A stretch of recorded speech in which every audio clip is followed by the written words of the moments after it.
Most people believe the worker is the engine of progress, the one who toils, who obeys, who performs as expected. But here's the paradox that few dare to speak. It is not the worker, but the one who refuses to remain only a worker who changes the course of his life and the lives of others. The world salutes diligence, yet rewards those who dare to challenge routine. The worker asks, "What must I do?" The leader asks, "What must be done?" One chases approval. The other creates direction. You were not born to simply fulfill orders left behind by those who came before you. The ladder of success is not climbed by carrying burdens up each rung. It is ascended by questioning whether the ladder is leaning against the right wall at all. Here lies the great irony. The less you cling to the security of being told what to do, the more secure you become in your own vision. To think like a leader is to embrace discomfort, to turn uncertainty into opportunity. If you would rise above the crowd, you must first dare to think differently. Are you ready to challenge the world's oldest assumption? The shift begins in the mind. You entered this world with unshaped will, not pre-written scripts. You did not arrive as a follower. No one is born asking for orders. No one enters life craving permission to think. Yet from your earliest steps, guidance became command. They told you where to walk, how to sit, when to speak, and what to say. You were praised for compliance, rewarded for fitting in, celebrated for coloring within lines others drew long before you arrived. The lesson came early, then deepened with repetition. Safety is found in the familiar, approval in obedience. Quietly, 1,000 invisible hands guided you into formation. And so you learned the rhythm of formation.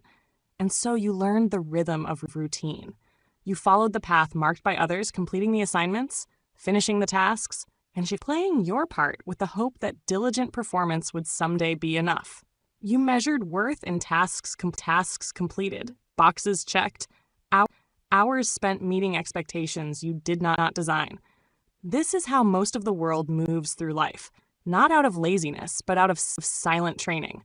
Not out of weakness, but out of habit and expectation. Completion becomes the goal. Transformation is rarely spoken of. Creation is postponed for another day, another life. Someone bolder than yourself. Yet somewhere along this path, often in an unremarkable moment, something quietly shifts. It is rarely heralded by applause. No one may notice, but within it rings like a clear bell. You begin to see that running faster on the same track does not build new worlds. You realize that staying busy, meeting endless deadlines, chasing approval, completing tasks does not create direction. It only maintains the routine. A subtle awareness dawn. Motion is not meaning. Noise is not purpose. Checking every box is not the same as crafting your own destination. This is the turning point. It begins with a question usually whispered late at night or in the midst of daily repetition. Why am I doing this? What does it matter? The old question, what must I do, is replaced by a new one. Why does this matter? What am I building? Who will it serve beyond myself? Here, the difference between a worker and a leader is forged not in public, but in the private stillness of your mind. The worker asks, what next? What next? The leader asks, what for? The worker completes the day. The leader considers the direction of a lifetime. Leadership is not appointed by title, nor conferred by applause. It is born in the quiet willingness to take responsibility not only for your actions, but for the impact those actions have. The moment you own not just your effort, but the ripple it creates, you step onto new ground. You begin to think with greater clarity. Strategies and systems matter now, not just routines. You discern the difference between urgent distractions and important missions. You feel the subtle distinction between living under pressure and living with purpose. You notice which actions create movement and which create meaning. And in that inner transformation, the true seed of leadership is planted, not by someone else, not by the world outside you, by you. In the silence where all genuine change begins, where you claim the authority to think differently, to ask why, to design not only your days, but your direction. And it is in this act, quiet, invisible, often uncelebrated, that your life's trajectory begins to change forever. Silence is your strategy. In a world that cannot stop speaking, where every pause is filled with opinion and every silence is seen as a void to be conquered, the rarest strength is restraint. We live among those who equate noise with importance, who rush to fill the air with words before they have measured their meaning. From the marketplace to the boardroom, from gatherings of friends to the halls of power, the loudest often seem to command the most attention. But attention is not the same as authority. Volume is not the same as value. Most move through life as workers trained, perhaps unwittingly, to react rather than reflect. The moment criticism arrives, they defend. The moment a question is asked, they answer even if the answer has not yet formed in their mind. They explain themselves again and again as if the world must always be convinced. They spill their precious energy into arguments and explanations, mistaking the exhaustion of effort for the satisfaction of substance. They think that to speak is to be strong, that to react is to be relevant. But true leaders, those who shape destinies, who build legacies that outlast their words, understand a secret that the noisy world forgets. Silence is not weakness. Silence is power carefully held in reserve. It is the ground from which strategy grows. The leader does not rush to reply. The leader listens, observes, absorbs the current of the room before deciding how to steer it. Their words are few, but each carries the weight of intent. Their silence is not awkwardness, nor is it indecision. It is the discipline of gathering information, of allowing the situation to reveal itself before imposing will upon it. Think of the generals who win wars, not by shouting commands across the battlefield, but by watching, waiting, reading the subtle shifts of momentum. Their influence is felt not through the blare of orders, but through the calm confidence of presence. Picture the commander whose mere gaze signals an entire legion to move, whose silence instills both respect and a hint of fear. Consider the rare individual whose composure unsettles those addicted to drama, who makes others uncomfortable, not by what is said, but by what is withheld. This is not mere passivity. It is the mastery of the interval between stimulus and receptivity. It is the mastery of the interval between stimulus and response. The worker's attention is scattered, always reaching outward, desperate to be heard, to be seen, to be approved. The leader's focus turns inward. They notice the impulse to react, and they restrain it, creating a pocket of stillness in which true judgment can ripen. They do not squander their strength on unnecessary explanations or unearned defenses. They do not waste breath on the unchangeable or the unworthy. To the untrained, silence is emptiness, something to be escaped, something that exposes rather than protects. But to the disciplined mind, silence is a crucible. In its stillness, thoughts settle and separate. Priorities sharpen, calculations are refined. The leader becomes the master not only of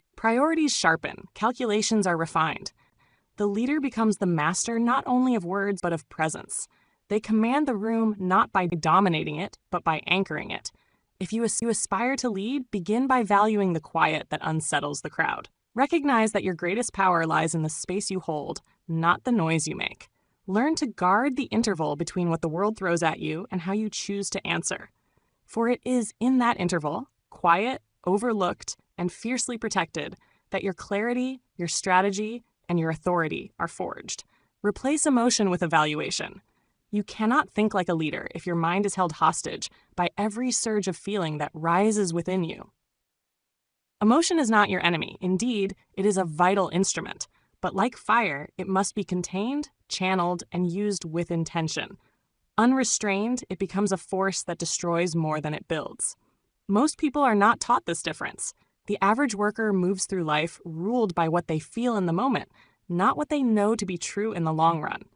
When obstacles appear, the worker's first reaction is emotional. Blame finds a target, hijacks reason. Complaints fill the air. They flinch at discomfort. They retreat in fear. They let frustration disrupt their focus, and anger sabotage their judgment. The leader stands apart not because they do not feel, but because they have learned not to be governed by feelings. Where the worker is swept away by every emotional tide, the leader becomes an anchor. When things go wrong, they do not waste energy on blame or outrage. The worker is swept away by every emotional tide. The leader becomes an anchor. When things go wrong, they do not waste energy on blame or outrage. They do not drown in the story of what should have been. They pause, gather themselves, and interrogate reality. What happened? Why did it happen? What must be done now? This too is a discipline often misunderstood. It is not indifference nor the absence of passion. It is composure. The strength to keep permanent priorities above temporary storms, to rule oneself first before ever seeking to influence others. The leader knows that anger clouds judgment, shrinking the ability to see what truly matters. Fear constricts perspective, making problems seem larger and possibilities smaller. Frustration unchecked drains the very momentum needed to overcome. Many believe the lie that every feeling must be expressed to be released. They confuse venting with resolving, reaction with progress. The truth is harsher and far more liberating. You do not need to pour out every emotion to find peace. You must learn to assess, not just express, to pause and question what rises within you so you may regain command over your own mind. Picture the mind of a true leader as a fortress. Emotions will come, anger, fear, doubt, elation, but they are not handed the keys to the throne room. They may knock at the gate, but entrance is not granted by default. The leader inspects each visitor. What is this feeling? Where does it come from? What belief does it spring from? And does that belief serve the mission or sabotage it? Only when the emotion carries wisdom does it become a guide. All others are politely turned away. To grow into this discipline is not to suppress what you feel. It is to transform. You begin to see your reactions not as weaknesses to be ashamed of, but as signals to be understood. Each feeling is a messenger bringing news from within. But you are the sovereign who decides what to do with that message. Ask yourself every time emotion surges, what belief is this feeling tied to? Is that belief advancing my mission or is it holding me back? How can I convert this energy, anger, fear, excitement into insight, into action, into progress? This is the alchemy of growth. This is how you rise. Not by running from your feelings or pretending they do not exist, but by refining them into clarity and fuel. In a noisy world, the crowd chases the loudest voice. But when crisis strikes, when true direction is needed, it is the calmest mind, steady, unshaken, disciplined, that others will trust and follow. The world follows the loud, but it bows to the composed. Don't serve the system. Study it. Most people spend their entire lives moving inside a machine whose blueprints they have never seen. They become experts in a single gear, a single lever, a single tiny motion, proud of their efficiency and their mastery over one narrow domain. They know how to keep their part running smoothly, but never stop to question the purpose, the origins, or the flaws of the larger system that holds them. They say this is just the way things are. They work, they repeat, they comply. The boundaries of their day are set not by vision, but by habit and expectation. If a problem arises, they patch it, hoping it won't return, crossing their fingers that next week will bring smoother tides. Their eyes are fixed so tightly on their assignment that the greater structure remains invisible. This is the fate of the worker, someone who lives and breathes inside the machinery, tending to symptoms, rarely allowed or encouraged to consider the design itself. They are taught to perfect their process, not to question its necessity. They become keepers of tradition, guardians of routine. But a leader operates from a different elevation. The leader refuses to be trapped within the confines of routine. They understand that if you want to rise, you must rise above, not in pride, but in perspective.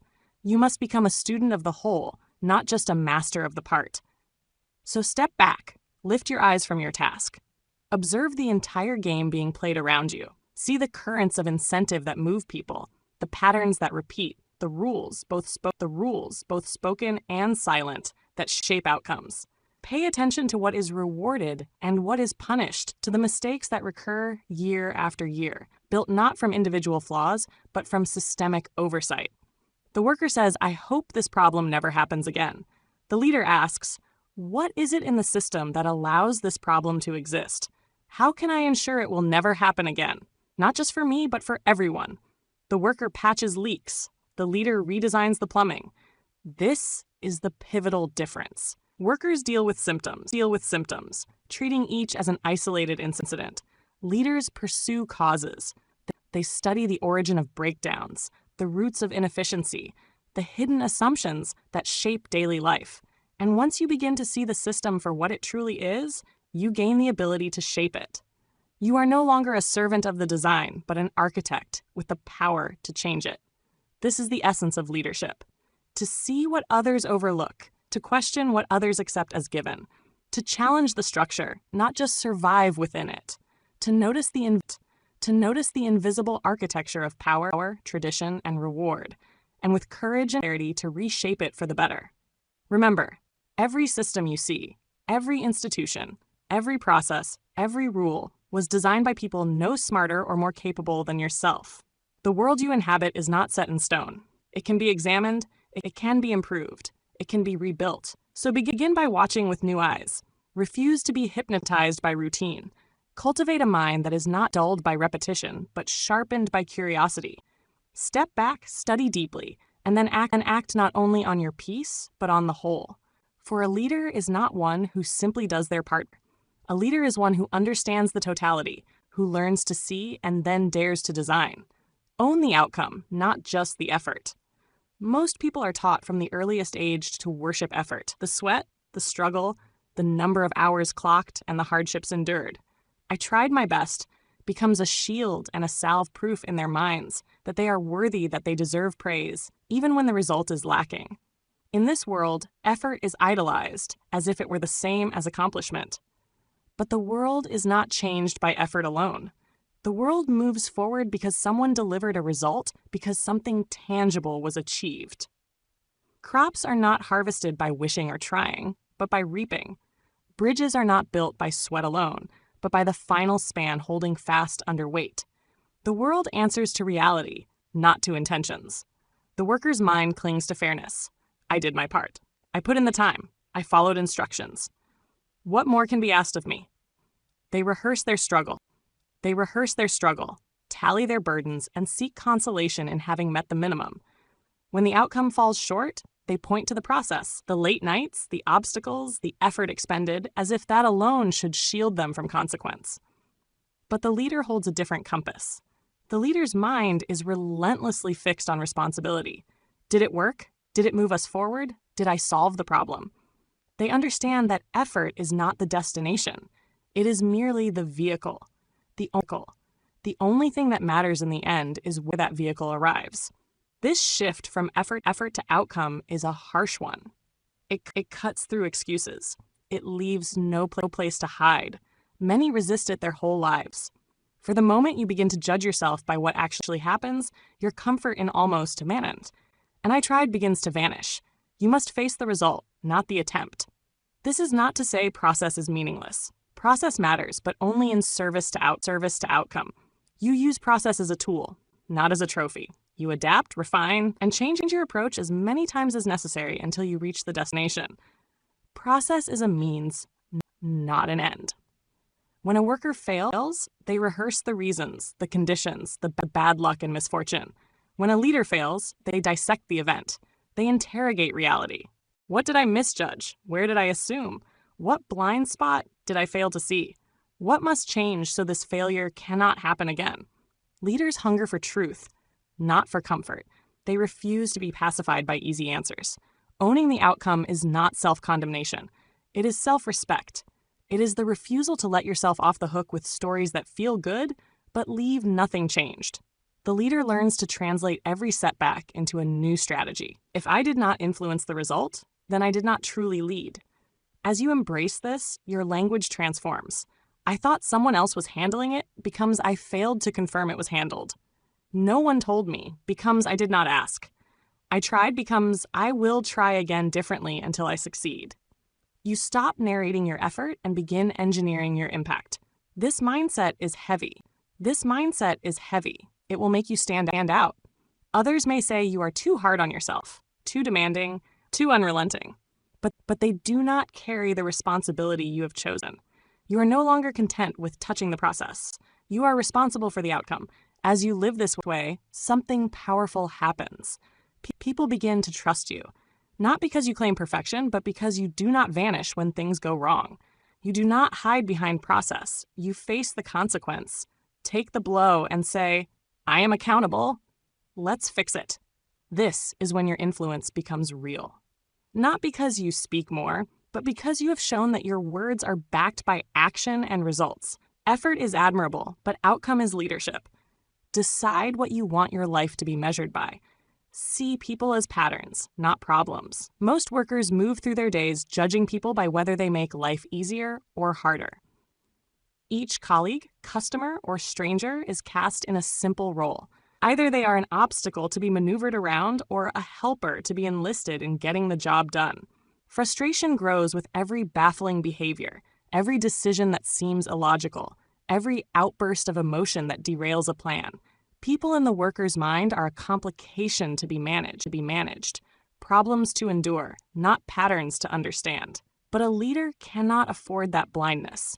If you aspire to rise above the worker's mentality, you must become a dedicated student of human nature. Leadership begins with a simple but profound shift, the willingness to see beneath the surface.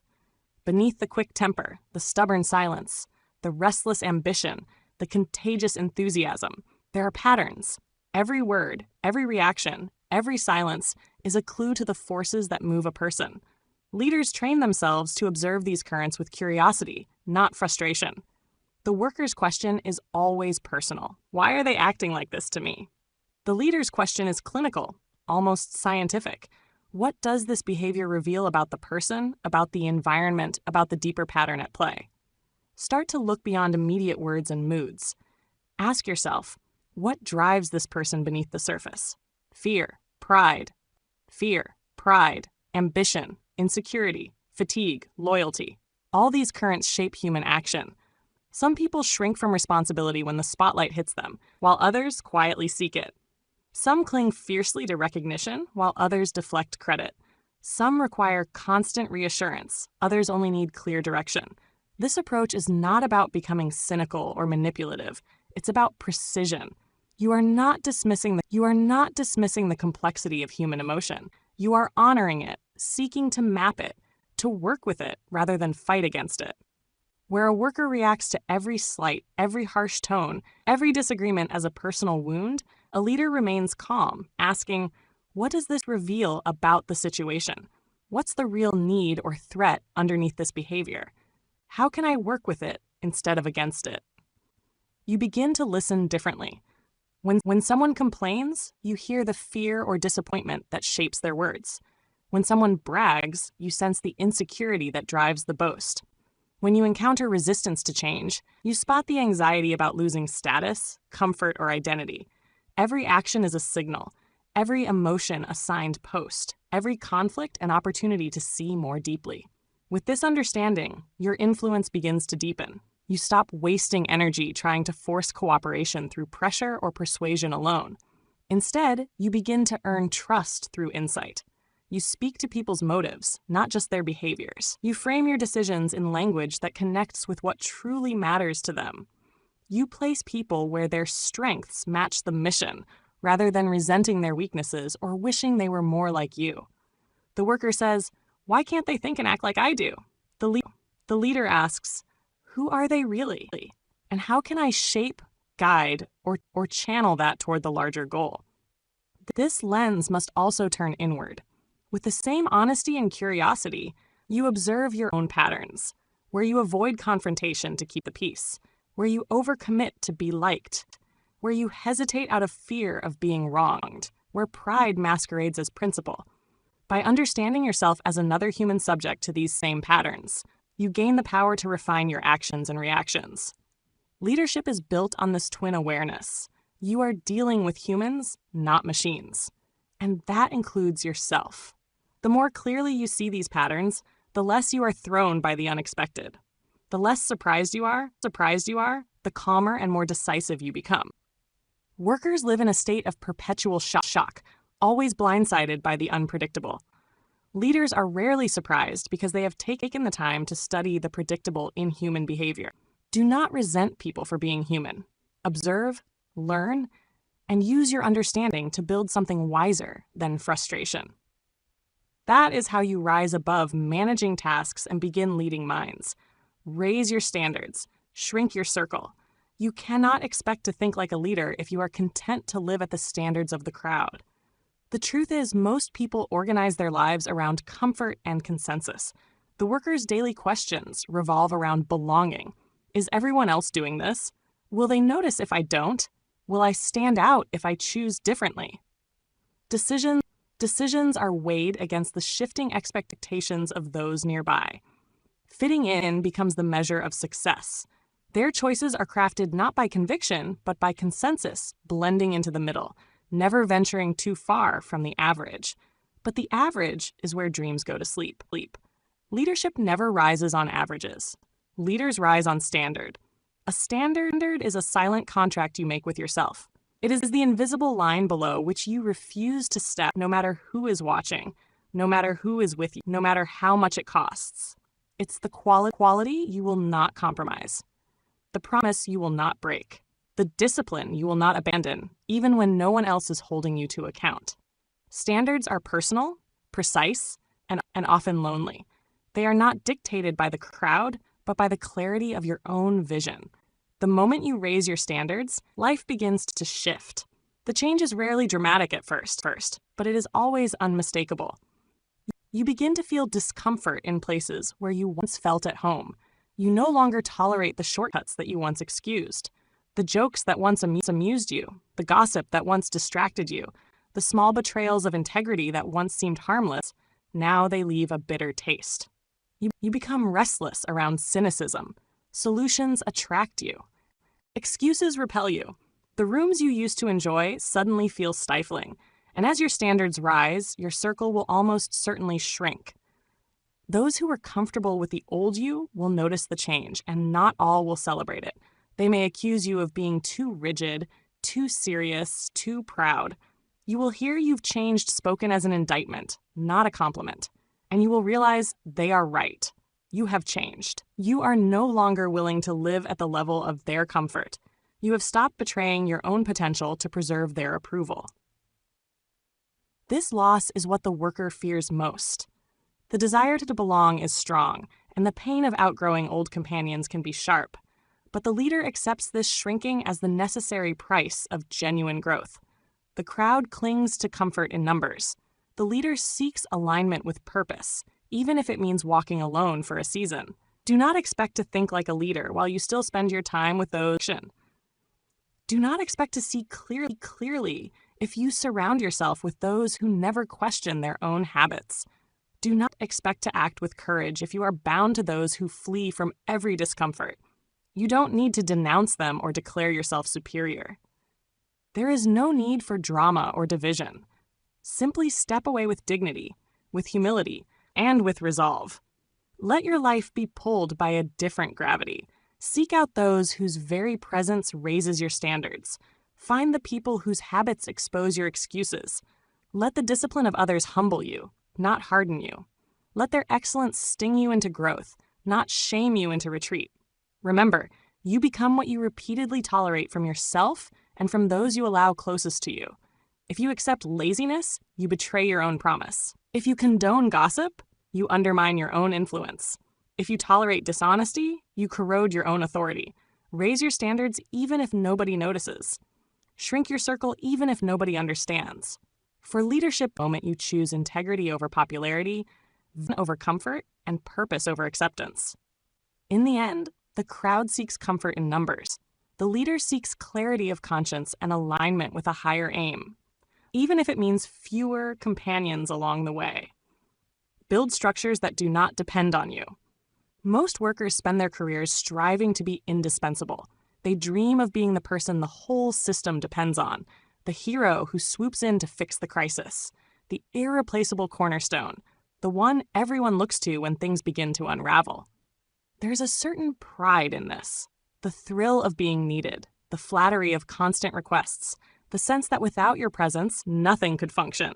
But what feels like power is, in truth, a subtle prison. If the world falls apart every time you step away, you are not leading. You are simply holding the pieces together by force of will, and the cost is your exhaustion.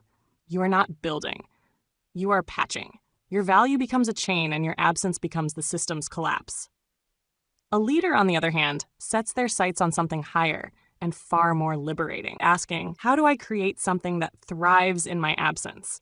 How do I design this process, this team, this system, so that it functions without my constant oversight? How do I build, not just for today, but for a time when I am no longer here? This is the essence of stewardship, not control. Control whispers, nothing moves without me. It basks in the short-lived glory of being essential. Stewardship declares, I will design this so it moves rightly, even when I am gone. It takes pride not in the spotlight, but in the system's strength and self-sufficiency. To truly think like a leader, you must develop the habit of building systems instead of simply solving problems. Every time you find yourself fixing the same issue for the 3rd or 30th time, it is not a sign of your unique value. It is a signal that the system is weak where it should be strong. The leader pauses and asks hard questions. Why does this keep happening? What is missing from our training or our structure that allows this problem to occur? What can I put in place? A procedure, a tool, a checklist, a conversation, so that this challenge is resolved automatically without me at the center. This could mean documenting knowledge you once kept in your head. It could mean developing sharper training so others are to act. It might require creating a tool or finding a process, or even having a difficult conversation you've been avoiding. Whatever the solution, you invest the time and thought once so you do not have to rescue it forever. This mindset will challenge your ego. It will reveal how much of your self-worth has been bound up in being the firefighter and the fixer. You may feel the sting of watching others perform tasks you once guarded, perhaps even better than you did, greater independence and less dependence on your direction. Let that discomfort purify your ambition. Let it remind you your worth is not in being the one who, but in creating something that works, grows, and lasts when you are no longer around. The worker clings to tasks. The leader rises to architecture. Brick by brick, you turn knowledge into systems, tasks into training, habits into rituals. You empower others to carry responsibility. You lay foundations so that others can build higher than you alone ever could. Inevitably, the day will come when you must step away, whether by choice, by necessity, or by the passage of time. When that day arrives, your true measure as a leader will be revealed. If all you build collapses without you, then you were a worker with a wide reach but little legacy.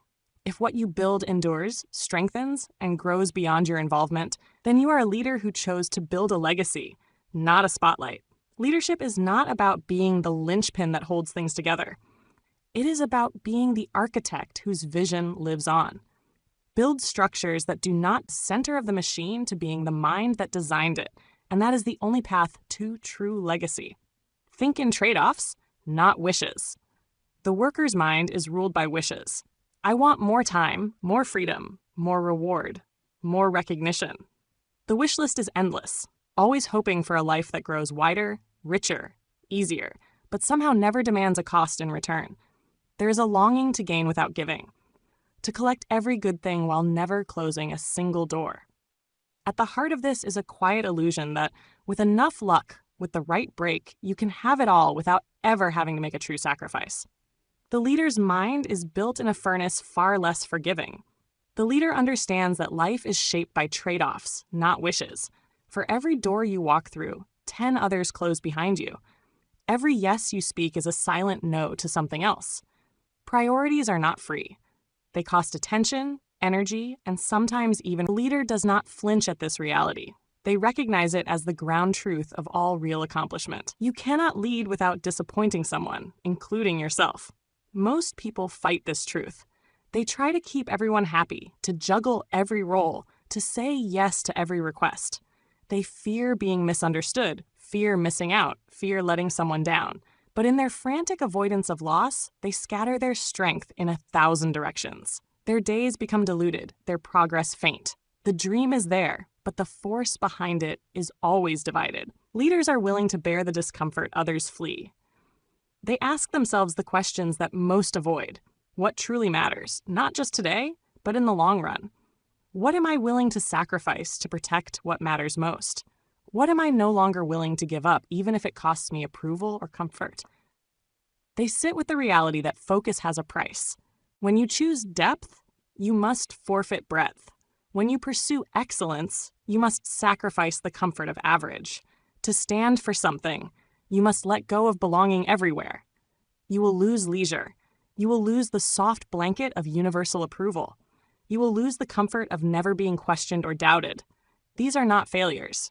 They are the natural byproducts of deciding on purpose instead of drifting by accident. The worker complains, "I don't have enough time." The leader answers, "I traded my time for things that mattered less." This is not self-blame. It is radical clarity, and from clarity, power is born. Once you accept trade-offs as the operating principle of life, your mind shifts from drifting to deciding. You become far more intentional about where your time, your energy, and your focus go. You do not accept your attention. You ask, if I give this my energy, what am I weakening elsewhere? If I feed this habit, what future am I starving? You begin to see that every yes to a distraction is a no to mastery. Every yes to the comfort of the moment is a no to the strength you could build for tomorrow. Every yes to a pleasing lie is a no to the bracing truth that could set you free. This way of thinking will cut through your life like a blade. You will see sometimes painfully where your days have been quietly stolen by things unworthy of your sacrifice. You will recognize that even when you were not choosing, you were trading just without intention. Leaders choose their sacrifices. Workers stumble into theirs. To lead is to grow beyond the childish wish to have it all at once and to step into the adult's wish, but not all at the same time and not all at the highest level. So, you begin to choose depth over scattered curiosity, excellence over convenience, a handful of meaningful relationships over a crowd of shallow ones, a mission worth suffering for over a life spent avoiding pain. When you start thinking in trade-offs, your days cease to be accidents. They become deliberate investments, and that is how the widens. The worker always swept by the next urgency. The leader building steadily from priority to priority, from intention to impact. Walk toward the fire. Leadership is not a path paved with comfort. It will demand that you step forward when most turn away to stand firm in the heat when others scatter for shade. The natural instinct of the worker is simple. Avoid discomfort. Avoid conflict. Keep your head down and hope that tempests pass without your involvement. Their guiding thought is, why risk exposure? Why make myself a target? Let someone else handle the difficult things. And so the hardest problems remain unrest. They fester in darkness, grow in silence, and eventually become embedded in the very culture, the invisible architecture of every failing organization, every struggling team, every stagnant life. But leaders are forged in fire, not comfort. Where most retreat, leaders advance calmly, deliberately, without bravado, but with unwavering resolve. To lead is to recognize that themselves. They demand confrontation, and so you walk toward them, even when your own heart thuds with anxiety, even when every instinct whispers for safety. Leadership is rarely dramatic in its bravery. There is no fanfare, no dramatic music, just the quiet courage to face what everyone else ignores. Sometimes it means confronting a truth others are avoiding, naming a failure that has been papered over, having a conversation that has been postponed far too long. You will feel the churn of nerves, the rise of doubt, the urge to sidestep the discomfort. Old scripts will play in your mind. Let it go. Someone else will take care of it. What if this ruins the peace? What if I become the villain in someone else's story? But you know this. If you spend your life waiting for others to act, you are not leading. You are simply hiding, blending into the scenery of mediocrity. Walking toward the fire does not mean charging into battle, attacking, or blaming. It is about stating reality clearly, without venom or ego. You name what is true, describe the cost of inaction, and propose a path forward, ever incomplete. Sometimes you will be the only one in that uncomfortable light, while others watch from a safe distance, relieved it is not their turn. Do not resent them. They were never shown how to do this. You are teaching yourself now, one hard step at a time. But the most dangerous fire is not always outside you. Often it burns within. Leaders must turn toward the flames inside their own character, the uncomfortable corners, the rationalizations, the clever stories that hide uncomfortable truths. You must confront yourself with the same honesty you demand from others. Where am I failing to be honest with myself? What am I clinging to? My comfort? My ego? my old story at the expense of the mission or the greater good? What habits or excuses if only I saw it clearly? Leadership is not a road of uninterrupted calm. It is the road of chosen confrontations again and again with reality, with fear, with the limits of your own courage. The worker will at any price, even if it means trading progress for comfort. The leader knows that real progress times demands the temporary loss of harmony. That true growth is born from honest struggle. Not always be appreciated for this. There will be times when you are misunderstood, opposed, or even resented. That is the nature of leadership. But time is a fair judge. In the end, those who value truth and strength will remember you who had the courage to stand firm when it mattered most. They will know that when the fire came, you did not to the shadows. For the fire you face today burns away illusion and forges the steel for every challenge tomorrow. Live for a mission bigger than yourself. There comes a point where mastery of technique, discipline, strategy, no matter how refined, reaches its natural limit. You may know how to manage tasks with precision, guide people with empathy, master your own emotions, and think in systems and trade-offs. You may become exceptionally effective, even admired. But sooner or later, you will sense that something is missing. An emptiness echoes behind the achievements, a subtle hollowness at the heart of effort. All the tools, all the habits, all the tactical victories become in the end just motions unless they are fastened to something deeper. This is the quiet truth. Leaders are not sustained by ambition alone. Ambition fuels the start, but it cannot carry you through the weight of the journey. True leadership is held aloft by mission, by a purpose that stretches far beyond your own comfort, beyond your own lifespan, beyond anything your own hands alone can complete. The worker's horizon remains small, close, and safe. A reliable salary, a respectable title, a sense of security, a little recognition. These things are not evil, nor are they unworthy, but they are too slight to bear the weight of a human soul. When your life is built only around what you can acquire, the daily burdens become heavier, the sacrifices more bitter, the inevitable conflicts seem increasingly pointless. The soul asks again and again for what am I trading all of this? You need a cause that justifies the cost. You need a mission that lifts your eyes beyond the boundaries. A mission is not a slogan, not a motivational catchphrase to be recited at meetings. It is a direction, an ordering principle that shapes your decisions at every fork in the road. It answers the foundational questions. Why does this work matter even on the hardest days? Who is quietly lifted by what I do, whether or not they ever thank me? What kind of world am I through my choices and standards helping to build or undermine? What will remain long after my name is forgotten? When you begin to anchor your life in these questions, your leadership acquires a new gravity. Difficulty endures differently when you can see who benefits on the other side of your struggle. Injustice strikes you differently when you recognize the example you are setting for those who follow. Sacrifice is accepted more calmly when you understand the invisible structure it supports. The worker asks, "What do I get?" The leader asks, "What do I build? What do I leave behind?" Grand speeches or sweeping platforms are not required. Mission begins in the small, often unseen circles of your daily life. Perhaps your mission is to create a place where people experience a justice they never knew elsewhere. Perhaps it is to prove that excellence and kindness can coexist in work. Perhaps it is to raise a standard of integrity so infectious that everyone it touches is quietly changed. Perhaps it is to lift the next generation so they begin where you once struggled to arrive. Whatever your mission, let it reach beyond your ego. When you live for something larger, rejection loses its sting. Failure becomes feedback instead of condemnation, and success becomes stewardship instead of self-congratulation. You are no longer the center. You are a servant of something greater. And here the great paradox of leadership appears. The more you live beyond yourself, the more grounded you become within yourself. The more you give to a cause that outlives you, the less you fear what is lost along the way. Workers chase a sense of importance. Leaders quietly accept the burden of responsibility. Ask yourself in your most honest moments, what am I willing to give years of my life to even when no one applauds? What am I willing to suffer for, grow, learn for? Build your days around that answer.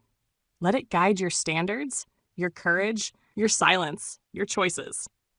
For in the end, leadership is not about standing above others, but standing before them bearing a vision, a standard, and a mission they could not see alone. Discipline over drama. The worker spends their days hunting for motivation. They search for the spark, the surge of energy, the lightning bolt of inspiration that makes action effortless.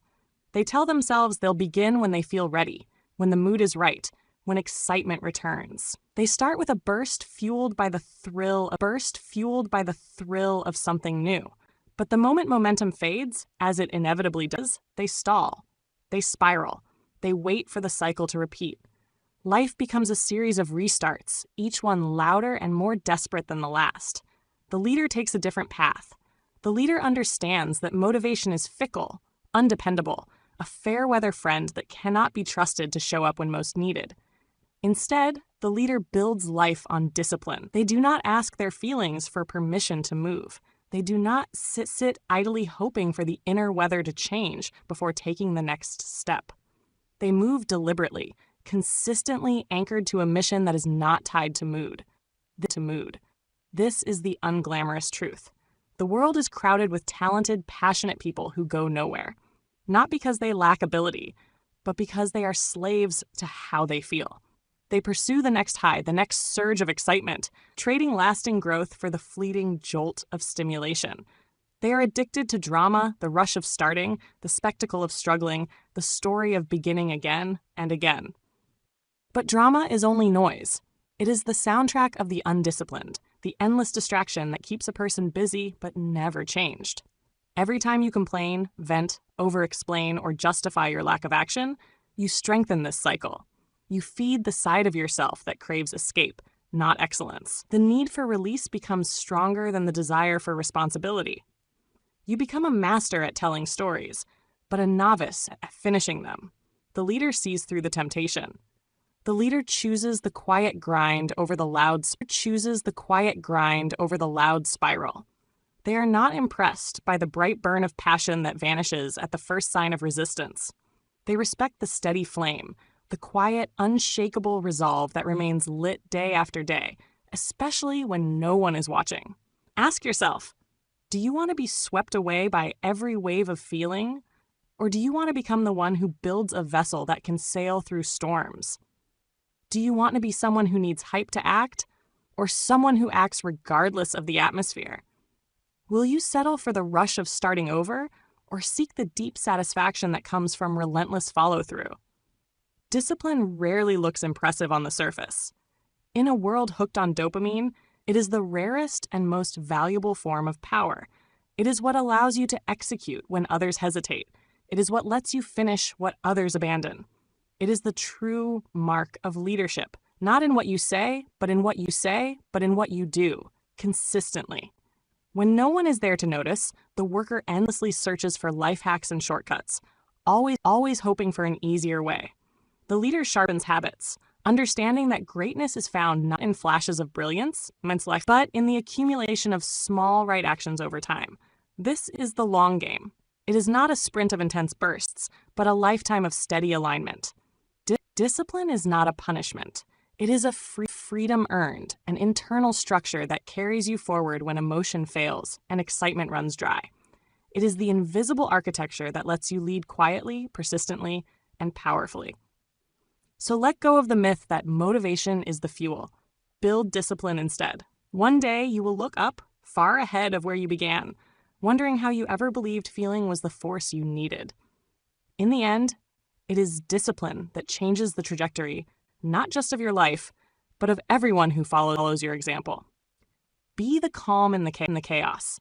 There is always a moment in every storm when the room is thick with tension, plans have unraveled, and panic is spreading like wildfire. When people scan their surroundings, desperate to find someone who isn't unraveling. In crisis, it is rarely the loudest or the cleverest who command respect. It is the calmest.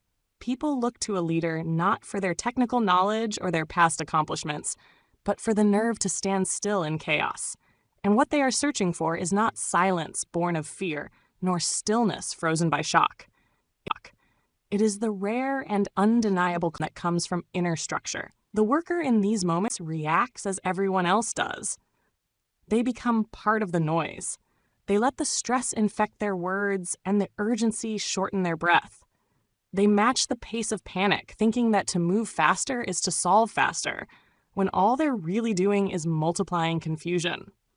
But the leader slows down, not because they're immune to pressure, but because they have trained themselves to process it differently. Leaders have learned that frantic decisions breed more chaos.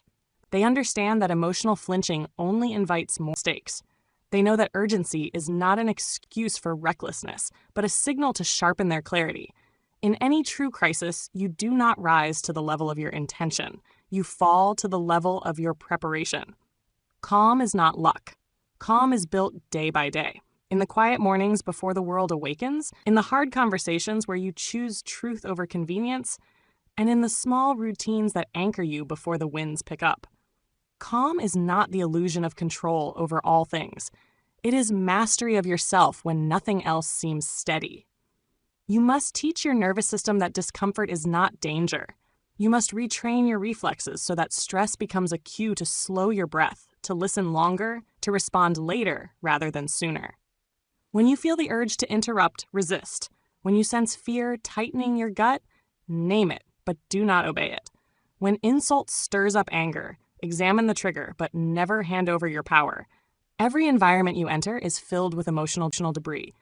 People bring their anxiety, their insecurities, their secret fears, hoping someone else will absorb them. Let them bring it. You bring stillness. Let others rush to speak.